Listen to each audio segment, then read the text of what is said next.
You were born overseas and have been teaching here for a while, right? How did your journey to ARCs begin? How did you get here? So, do we want to start with that? We'll start with Ling Ling. Ling Ling is very well prepared. Not this question, though. Not this question. Okay. Well, I mean, it's asking you, how did you get here? Yeah. So. But this is my 10th year of teaching here. I got to the United States as an international student. I was here in the graduate program. After I finished my master's degrees, I settled down here in this country. At first, I was working in a firm as an accountant. I am a CPA, licensed California CPA, certified public accountant. And from there was an opportunity. It's called Faculty Diversity Internship Program. So I joined the internship program. I started teaching, and then I realized I really like teaching. So when there's a position open for full-time, I apply for it and then I got it. So that's how I got here. Okay, sounds really good. Thank you. So, Aura, do you want to go? And do you Go want me to ahead. go? You I'll go go. ahead. Okay, sure, I'll go. So my family emigrated in 1985. So I started in San Francisco. I went to CCSF. I took ESL 40 over there, which is the writing class over there. And then I went back to Hong Kong to the University of Hong Kong at the time. So that's between 87 and 89. And then I came back to the United States, went to Davis for graduate school. Between that and 1998, I just worked at a local company. And then I went to become a consultant, which means, not working. And in year 2000, my daughter was born. So I guess I had to go find a job again. And, this is one of the jobs that I applied for, and here I am. So how old were you when you came to the United States? It was 85. I guess, that would disclose my actual age, which is not really that big of a secret. I was about 16 at the time. Okay, so you came when were young. Okay. So you came when I was really old, but I can't tell you how old. Just old. But no, you're not even older now. How can you be older before when you're Well, thank not you, old? thank you. I have candy. I'll give some to you later. So I Dim sum came, is good. I came when I was much older than all these two younger colleagues of mine. I came here as an international student after working three well-paying jobs for 3 years. Not 3 years, six and a half years. I was running a Chinese language school by myself, teaching almost all day, and I was tutoring the American consulate staff and the council, actually 2 councils. And I also worked for Peace Corps and ran a language and cultural school before I came here, a language and cultural school for a group of American missionaries. And so when I came here, I didn't know whether or not I could continue because I saved enough money for only 1 year of education. But when I got here, I was able to work on campus. I was an international student, so I was limited to 20 hours of work during the semester, 20 hours a week. And I did a lot of things on the side, like tutoring and all that. Then I got a scholarship. When I went to graduate school, I was able to start teaching and doing research. I had a research assistantship. I didn't really have a teaching assistantship. I was a lecturer when I was in my PhD program, doctoral program. I taught at the University of Hawaii for 6.5 years before I came here.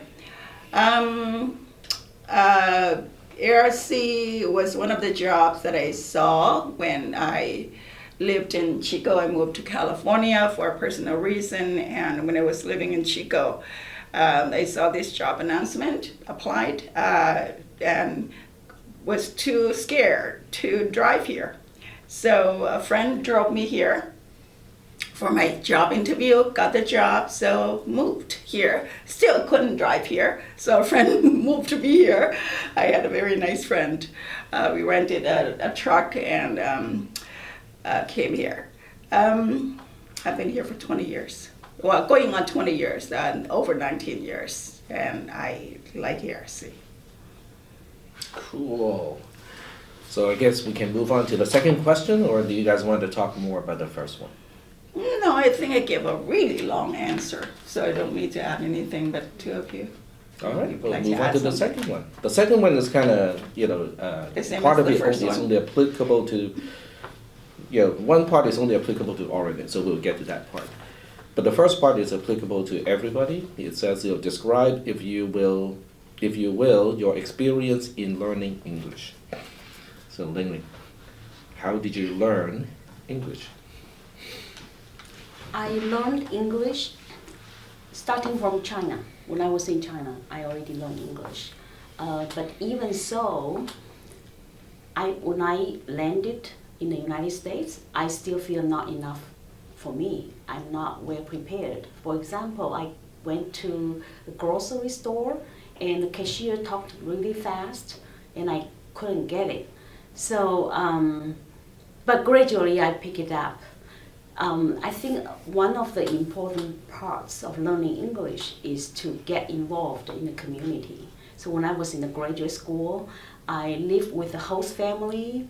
I went to church with them and mingled with the social group.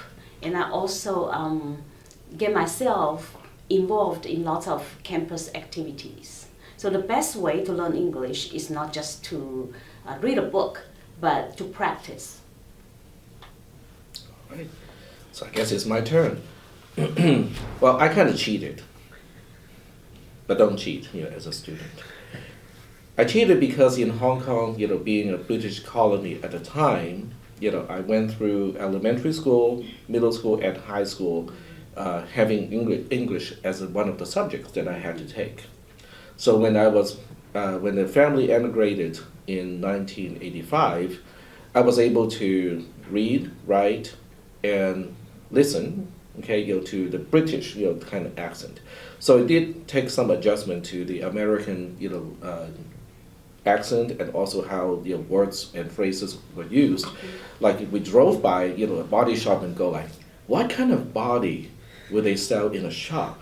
It's like strange. And then they go like, oh, we repair cars. Oh, okay, but why is it called a body shop? So there were some minor adjustments. I could not speak, because, in Hong Kong, you have, English teachers who learned English from another English teacher who did not speak, very well. So the speaking part took a little bit longer. And I can tell you this one interesting one. I remember, when I dreamed in the past, you speak in your dreams, right? The only thing you cannot really do in a dream is reading. You cannot read when you're dreaming. Everything becomes gibberish. But you can actually speak and listen to people when you're dreaming. I remember the first time I dreamed and I was talking in English. I go like, that's kind of weird. So the brain basically rewired itself, in a certain way, as you get more exposed to the language. So that's, kind of. And I took classes, it was very important to take classes. At Davis, I took a class and they really helped me to identify my accents, certain sounds that I could not produce, or did not even realize that I was not producing the sounds correctly. I'm pretty sure I still have that, issue. But taking classes and having, professors and teachers and experts to kind of say, okay, wait, hold on a second here, your short E and your short A sounds are not, I think I cannot distinguish those two, it becomes really helpful. Because in Cantonese, there's no such thing. I mean, there's no distinction between a short E versus a short A sound. There are no TH sounds. There are many sounds that are missing in Cantonese. So understanding that, really helps me because I get to go like, oh, okay, so that means I have to put an effort into, learning those particular sounds and pay more attention. So that's kind of my experience of learning in English. But wait, Oren, you get an extra bonus question. Thank you. So in addition to describe, if you will, your experience in learning English, did you ever imagine yourself teaching in a foreign language in English? Well, I'm glad you're happy. So yeah, how did I learn English? I think like everyone else in the world, I started by taking classes in school. But of course, just like everyone in this country, who studied a language in high school or college, you learn to understand the grammar, but you never really learn to speak, or you never really learn to communicate in writing at the college level. For me, I think I was just crazy about English.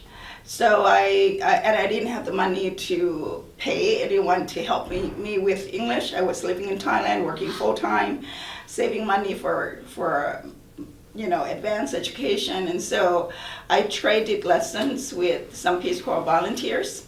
So I taught them Chinese and Thai, and they taught me English. And so we just did 1 hour Chinese, 1 hour English, 1 hour Thai, 1 hour English, and I recorded our sessions. And then at night I listened and rewound the tape and listened. We still had the VHS, no, not VHS, the cassette tapes. So you can see how old I am.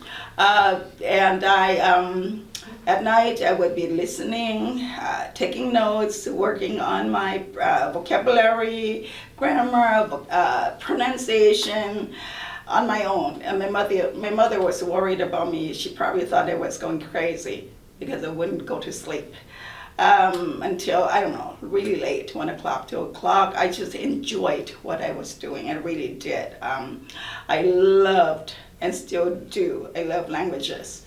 And so it was kind of like something I wanted to do, something I enjoyed doing. It was kind of like a hobby. I just loved doing it. And, practice. I think that was the whole thing, because I was able to exchange lessons with different people from the United States, and because of the job that I did, I managed to have to be able to explain things in English to my students who were highly educated, of course. One of them was two of them were the American consuls in my hometown. I tutored two of them. One left and the other one came, and I continued to tutor the second consul.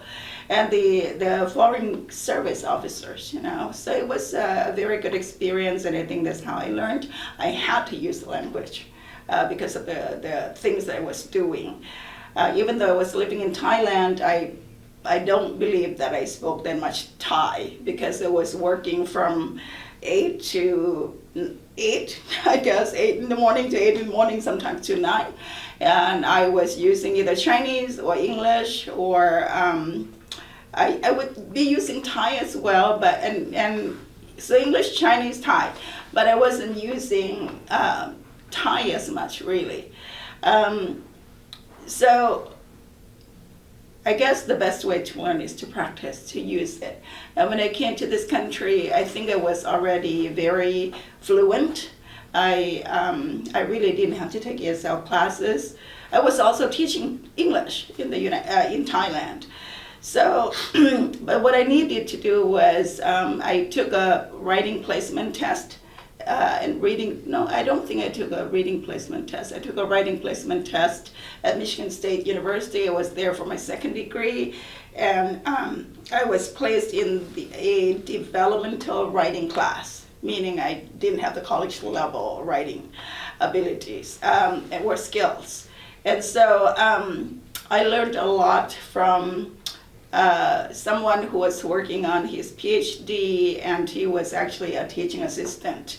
But he took the time to correct my essays, and he took the time to go over my sentence structures, my vocabulary, my grammar, and my vocabulary and everything, really, but he didn't have to work on my ideas.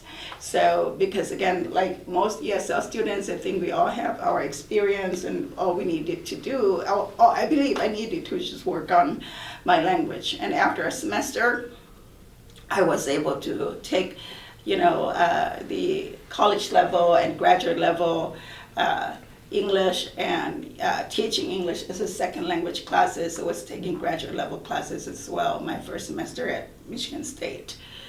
And so how do you learn a language? I think, and the other thing is I was too poor to get my own place. So the only reason I was able to study at Michigan State was that I had a pre-arranged living room and board in exchange for cleaning, cooking, and taking care of the retired professor who had Alzheimer's.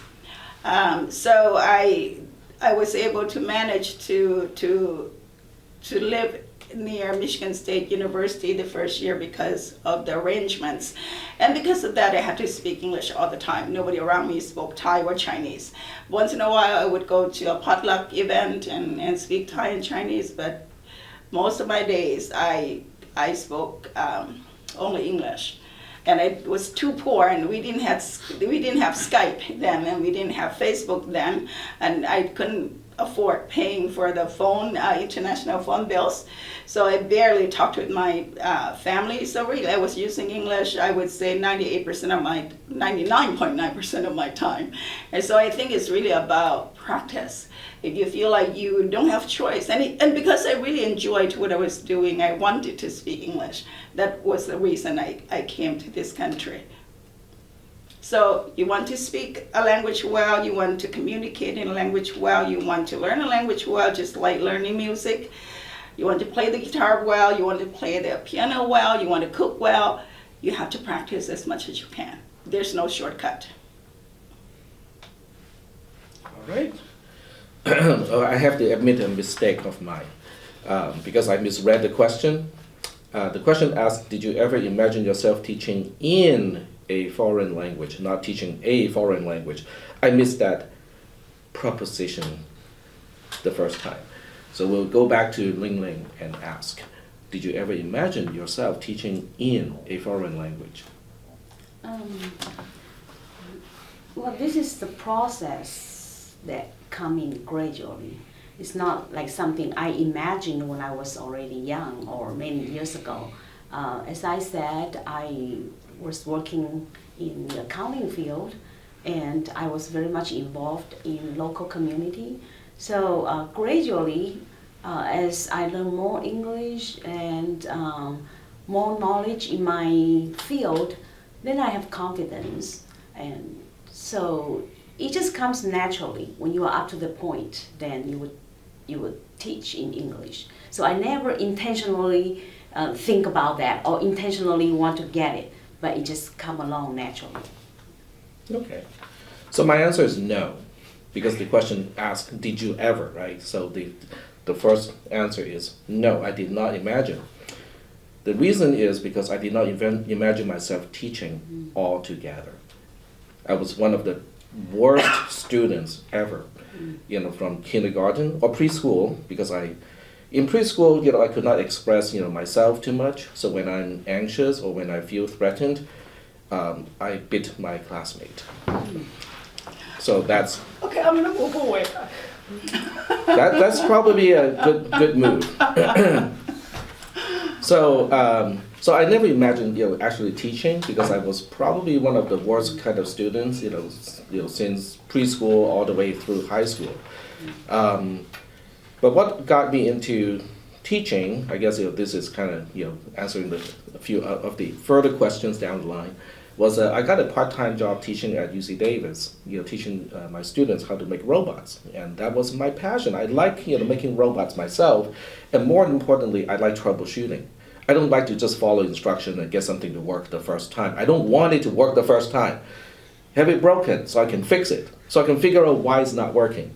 So that's kind of how I got into teaching in the first place. Is I got a part-time job working at UC Davis.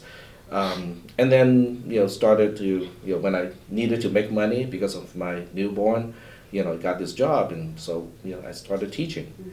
And whether teaching is teaching in Cantonese, my native tongue, or in whatever language I need to, that's really just the functional part of it. I mean, it's just like what I need to do to convey the message. So that's kind of my long version to answer that question.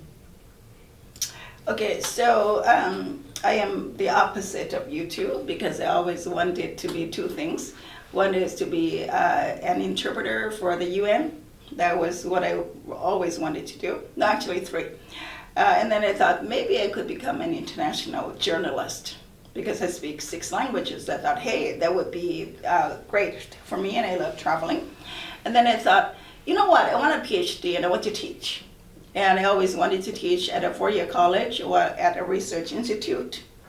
So I always wanted to teach.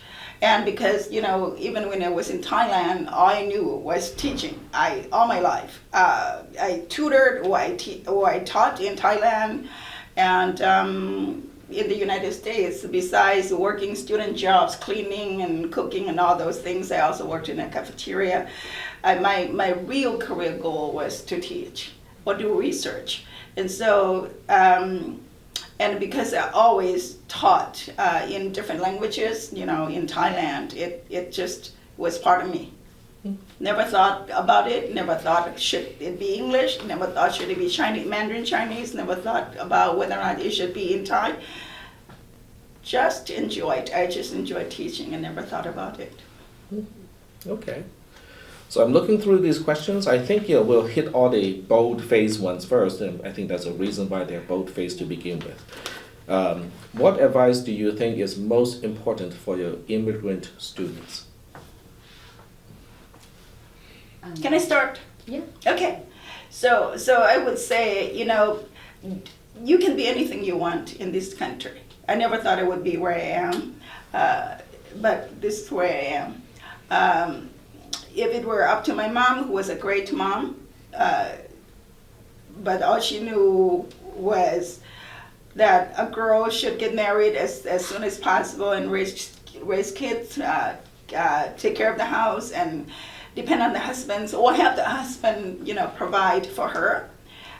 So I was supposed to quit school when I finished elementary school in Thailand, which, because the elementary school in Thailand is according to the British system, so it's 7 years.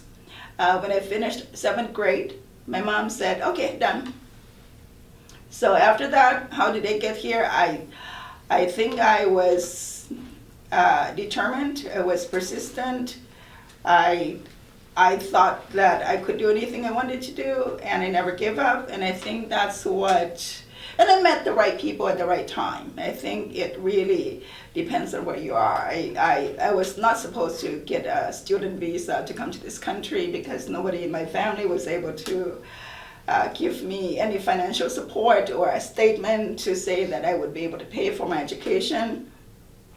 But because I tutored to American consuls, and I got a letter from the consul who was in position then, who was my student then, and I got a visa. And in fact, the consul, he interviewed me at the American embassy, said, oh, Margaret Macmillan gave you a letter of recommendation. Of course you can go. And that was all my interview was about, and then we chatted about things. And so I think for him, it was enough that an American consul gave me a highly, recommended me highly for a visa. And so I think I met the right people at the right time. I also worked hard and I never gave up, and I believed I could do whatever I wanted to do. And I think in this country, sometimes you don't get to do what you want to do. Sometimes your dreams don't come true. But if you give yourself enough time, if you never give up, you'll get there. Okay.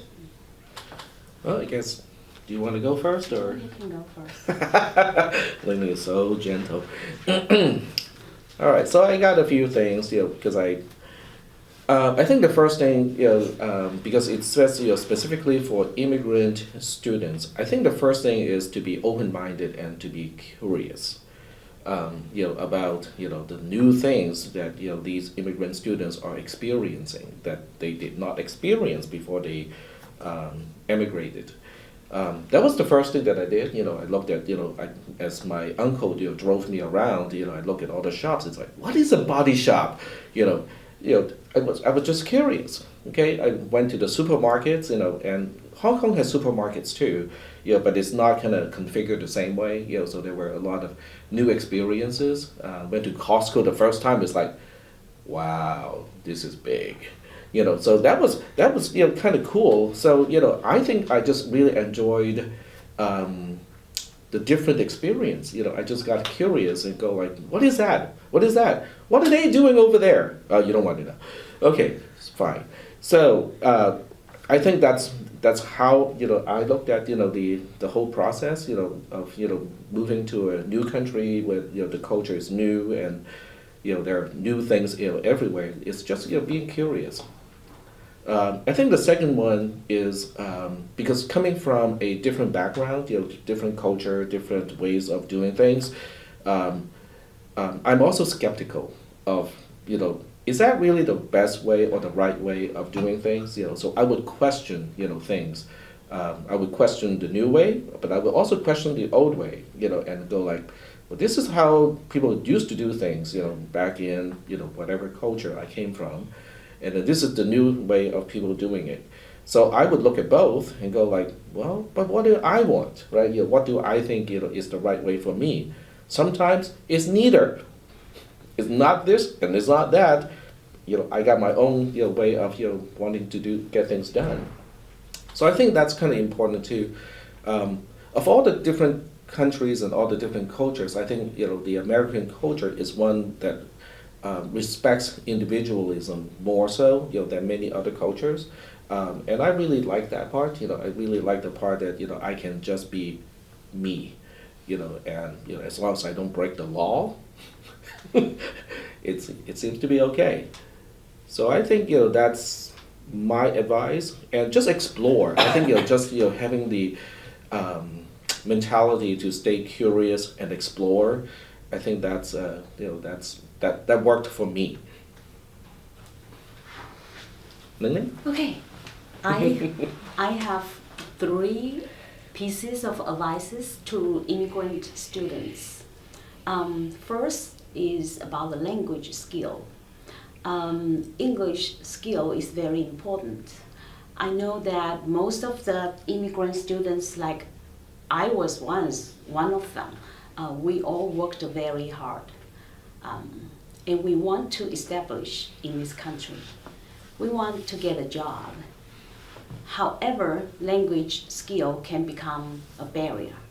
So I would advise you to spend time learning English. It can never be too good. Here's how I learned English.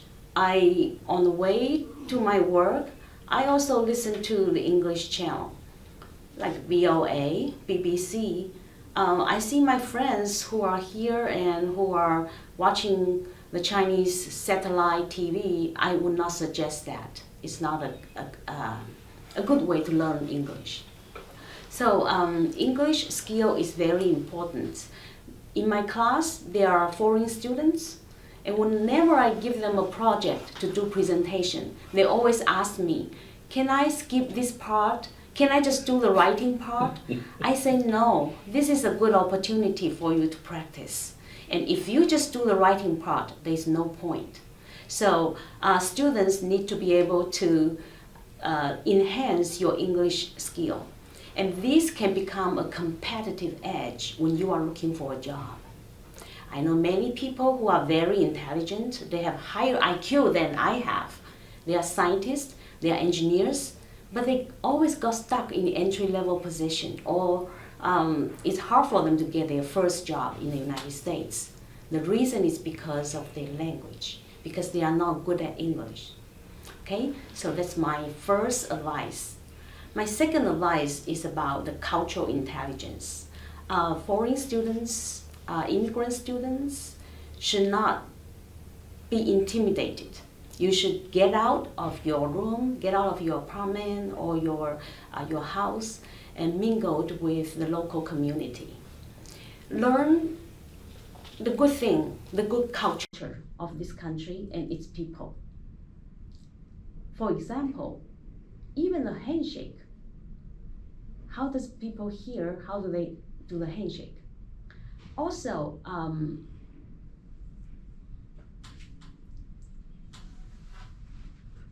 the culture part, for example, you need to go to the local community. There are many volunteer opportunities that you can do, such as in a library, right? In a school. You should get yourself out and learn the good part of the culture in this country. And the last piece of advice that I have for you international students is that never stop learning the language. Even now, I still do the same thing. I was thinking, oh, maybe when I have time, I want to enroll in a class with my colleagues, such as the speech class. This will help me tremendously even in my career. So my last piece of advice is never stop learning a language, especially English. Actually, I think I'm going to add one more thing for immigrant students or for an immigrant. I would say that don't feel like you are less than people here. Don't feel uncomfortable because you don't speak English well. Keep in mind, you speak at least one more language than what most people here do. A friend of mine used to joke that, if you ask who are Americans, the answer is Americans are monolinguals, people who speak one language. And that's probably 95 or 98% of the population in this country. People in this country speak one language. Immigrants come with at least two languages. And a lot of them speak, are multilingual immigrants. So be proud of your accent. Be proud of the fact that you don't speak English well, because the fact is you speak at least one more language than what most people here do. Be proud. Be confident. Don't feel like you're less than them. That's interesting. Yeah, and to go along with that, I also told my students that I speak English with a particular accent. So if you don't understand me, I won't feel offended. Please raise your hand and ask me. So the same advice to ESL students. Yeah, your mother tongue may be another language, right? Maybe Chinese, Thai, or Cantonese. So you will have the accent. And that is not something that you should be intimidated.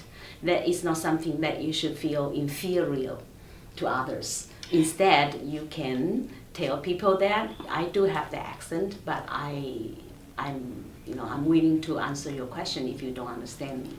Well, okay, so let me add one more thing, because I study sociolinguistics and I study a lot of linguistic classes on phonetics, on pronunciation. Everybody who speaks a language has an accent. Every English speaker has an accent. It's what accent is prestigious, what accent is acceptable. It's not that nobody has an accent. Everybody has an accent. In London alone, there are more than 200 accents. But which one is acceptable? That's a different question. And why is an accent acceptable? It's because of the backgrounds of those who speak the language with that accent. So everybody has an accent. You don't feel like you have to have the perfect accent. There is no perfect accent.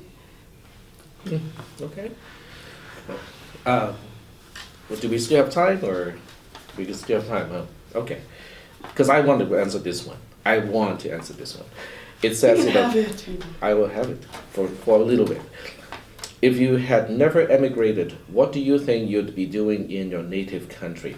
Now, this is interesting because I would still be in Hong Kong. But I can tell you what I would not be doing. Would you be in the protest? Would you be in the protest? I might protest, but I do not riot. Okay?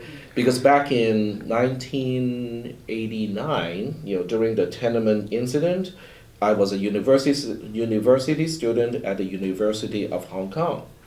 So if you think about now, okay, there were a lot of unrest. People were shooting arrows at police people. But when I was a student, we went to a park, we sat down, we sung the national anthem of, mainland China. And then we just, sat around, we said, okay, we would like peace, we would like this, and then we left. there was no riot, and I could not even imagine any one of my classmates at the time, would actually, do any type of riots, or do the things that they do now. So not being political, I'm just saying that back in those times, it's a different generation. So that kind of is the one part of the answer, but I cannot really imagine what I would be doing if I did not emigrated, and and I have never thought about it, because since I'm here, why would it never really occurred to me why I would think about if I did not emigrated, where would I be? And it's just generally what I usually do is if I'm here already, I don't backtrack and try to imagine what happens if I did not make a certain decision the way that I did, even if it's like sometimes it may not be the best decision at the time. Go ahead. Well, this is a hypothetical question, and I'm not good at giving answer to that. I guess I don't know. Whatever life will be, will be. Yeah. Well, it would not be possible for me to stay there. That's why I'm here. So if I just can't imagine not being here. So I don't know. I don't think my mother could make me, even though she meant well, and even though she was the best mother, she couldn't make me just marry someone and raise kids and be someone's grandma. So no, I cannot imagine what I would do in Thailand. One thing I know is that if I were not in this country, I would be perhaps in Taiwan, in a place that's not Thailand. The reason is I wanted more freedom. I wanted the ability to do what I can do to reach my full potential, which was not available in Thailand. It's not. It's not available to highly educated women in Thailand, even now. So no, I cannot imagine not being here. All right. Thank you. All right.